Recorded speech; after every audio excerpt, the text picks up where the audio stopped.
Low milk supply is one of the biggest worries new mothers face, but the truth is that many women who believe they have a low milk supply are actually producing enough milk for their baby. Welcome back to Pump with Safia. Today we are separating myths from facts, exploring the real causes of low milk supply, and sharing practical solutions that can help you protect and even increase your milk production.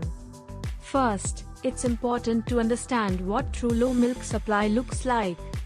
A baby who isn't gaining weight appropriately, has fewer than 6 wet diapers a day after the first week, or seems consistently hungry even after effective feedings may need an evaluation. On the other hand, softer breasts, a fussy evening baby, or pumping less milk than expected do not automatically mean your supply is low. One of the most common reasons for reduced milk production is ineffective milk removal.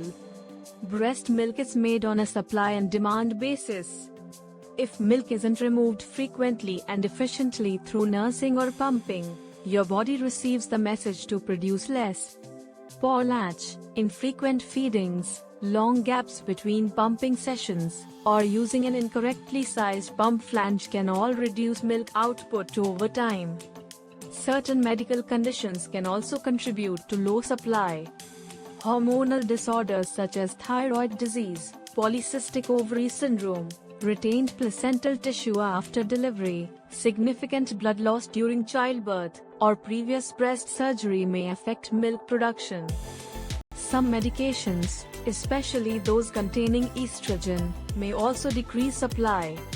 If you suspect a medical cause, it's important to speak with your healthcare provider or a lactation consultant.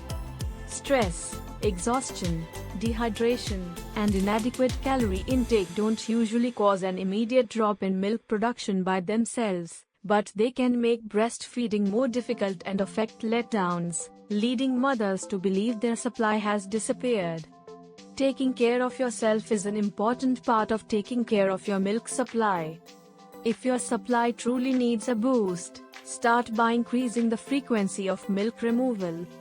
Nurse or pump every 2 to 3 hours, avoid skipping sessions, and consider adding one daily power pumping session for several days.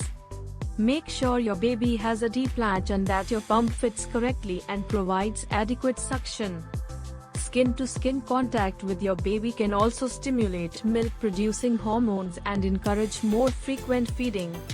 Stay well hydrated, eat balanced meals with enough protein and healthy fats, and prioritize rest whenever possible.